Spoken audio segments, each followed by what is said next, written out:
Merhabalar, kanalıma, videoma hoş geldiniz. Evet arkadaşlar, bugün 38 beden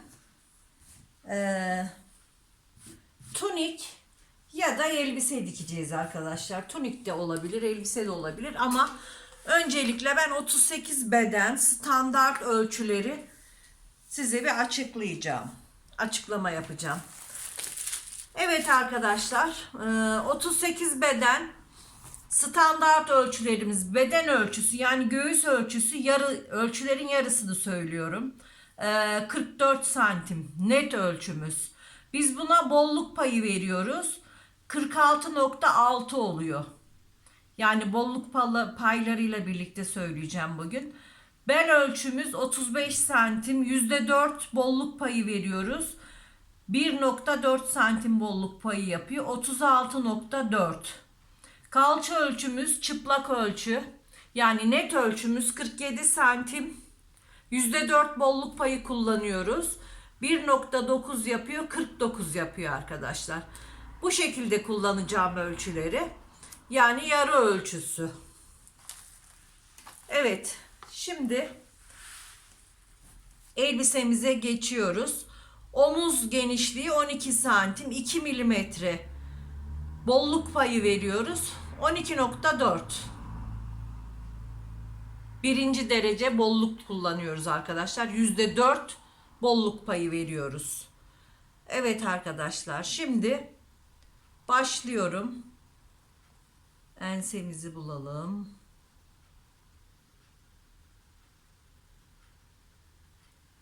Evet.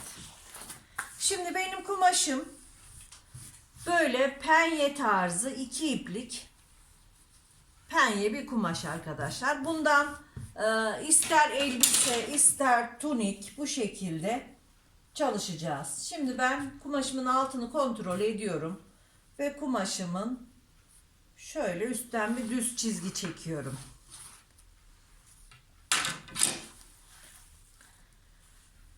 Evet. Şimdi ense ölçüsü değişir arkadaşlar. Modele ve sizin isteğinize göre değişir. Ben her zamanki gibi 9 santim kullanacağım.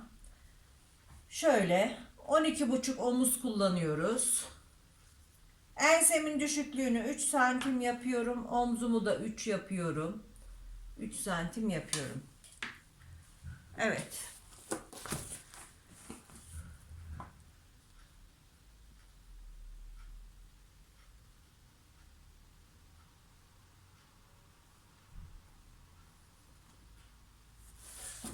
Evet arkadaşlar, şimdi ensemi pratik olarak çiziyorum. Omuz çizgimi de çiziyorum. Arka ve ön uzunluk olan 44 santimimizi şöyle iniyoruz. Mezroyu hiç kaldırmadan 20 santimde kalça düşüklüğü yapıyorum. Ve elbisemizin boyunu çiziyoruz. Ben şöyle bir 100 santim kumaşıma bakayım bir. Hatta 110 santim işaretleyelim. 110 santim kullanacağım. Şu şekilde. Evet. Şimdi kumaşımı 110 santimden çizip kesiyorum arkadaşlar. Şöyle katlama payını da verelim. Kumaşımızı kesip yukarı kaydıralım. Daha güzel gözüksün.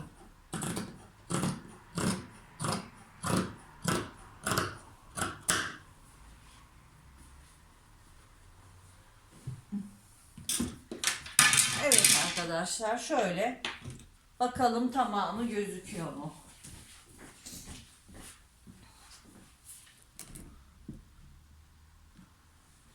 Evet.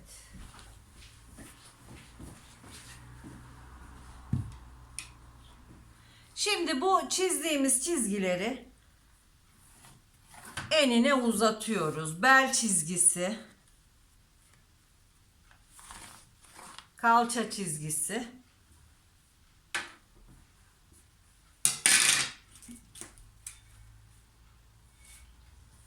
Şimdi kol evi için şuradan omuz düşüklüğünden aşağıya 20 santim iniyorum.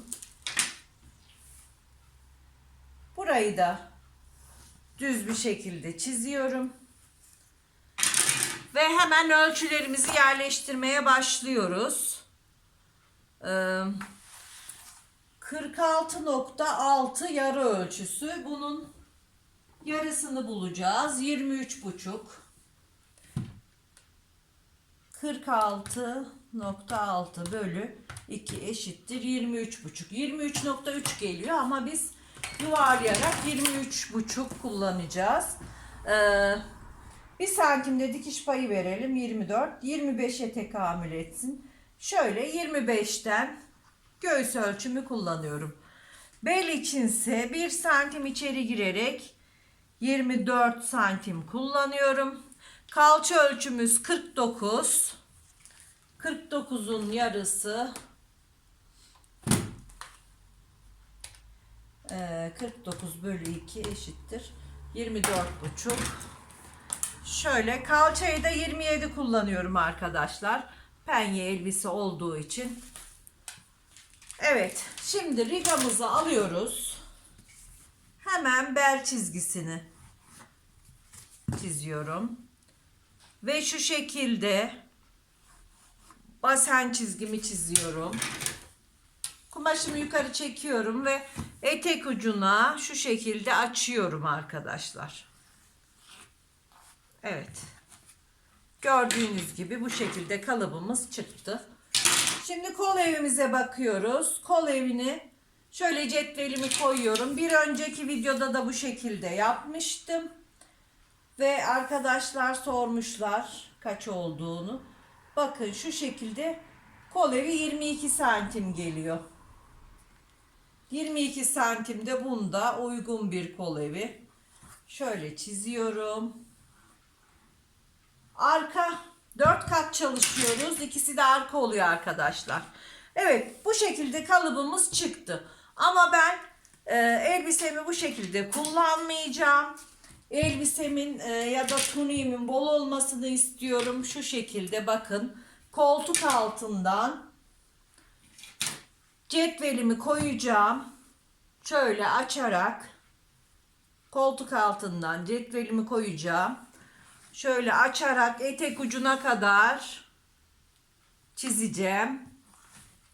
Ve böyle bir elbise olsun istiyorum arkadaşlar. Bakın gördüğünüz gibi koltuk altından etek ucuna kadar düz bir şekilde açtım. Şimdi birer santim dikiş payı vererek kesiyorum.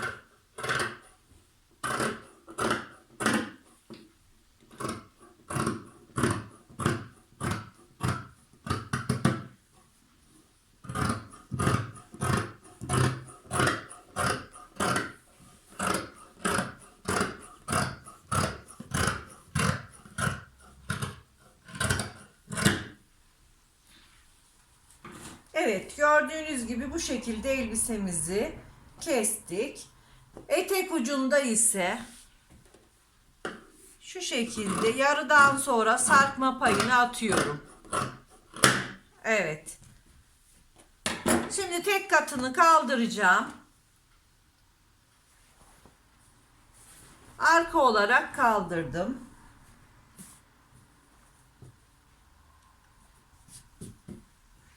Önde yapmam gereken değişiklikleri yapacağım.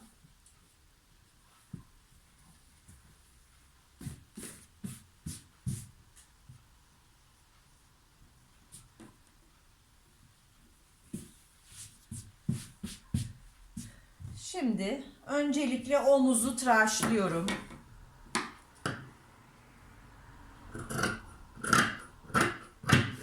Kol evimizi de tıraşlıyoruz. Kol evinden 0 giriyoruz. Göğüse doğru 1 santim alarak kol evinden çıkıyoruz.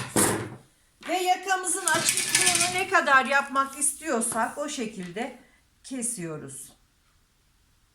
Ben yakamı 10 santim.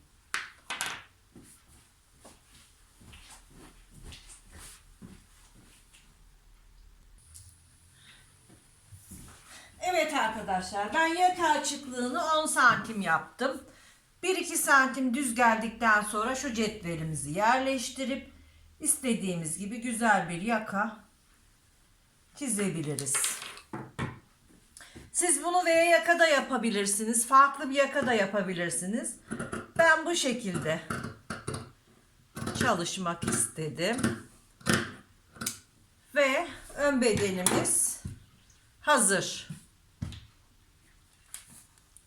Şimdi kol tepesini bulmak için şu şekilde ölçüyoruz. Arkayı da ölçüyoruz. Bakın arkadaşlar. Şu şekilde arka ve ön oyuntuyu ölçüyoruz. Şöyle toplamını 3'e böleceğiz. 47 santim geldi. 47 bölü 3 eşittir 15.6. Biz kol tepe yüksekliğimizi 15 nokta yapacağız arkadaşlar. Yani 15 santim yapacağız. Şimdi arka ve önü kaldırıyorum. Kol için kumaşımı alıyorum.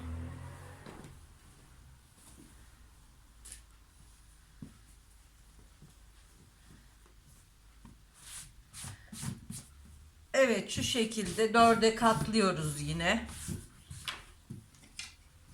4'e katladığım kumaşımı üstten düzeltiyorum. 15 santim kol tepe yüksekliğini işaretliyorum. Yapacağımız kol boyunu işaretliyoruz. Kol boyum 64 santim. Şimdi şöyle kol boyunu çiziyorum. Pazımı yerleştireceğim yeri de çiziyorum. Şimdi pazıyı yerleştireceğiz arkadaşlar. Pazımız şu şekilde 18 santim. Manşetimizi şöyle 13 santim kullanalım. Şuradan 1-2 santim düz gittikten sonra pratik bir şekilde kolumuzu çiziyoruz. Ve kol altı çizgimi de atıyorum. 1 santim dikiş payı vererek kolumuzu kesiyoruz.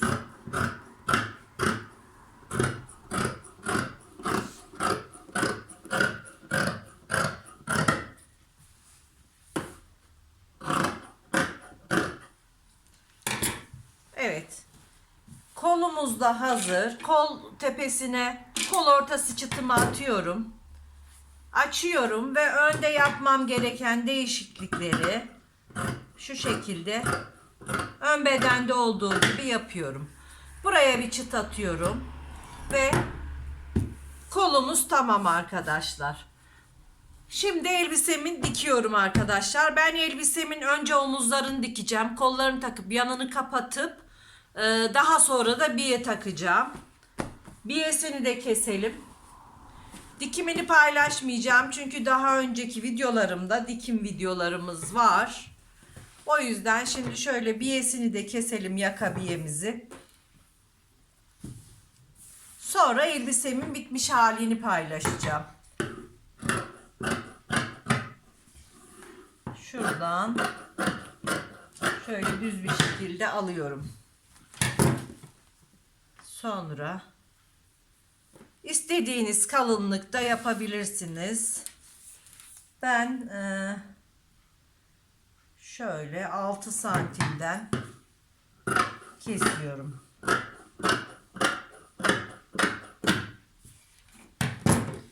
Şurayı da düzeltelim.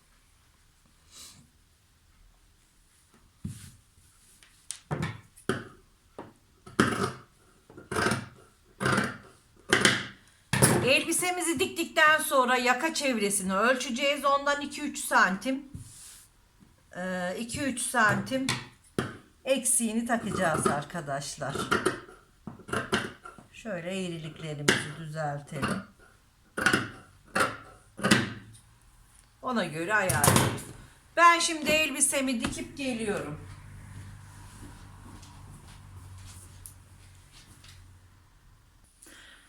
Evet arkadaşlar, elbisemizin bitmiş hali gördüğünüz gibi.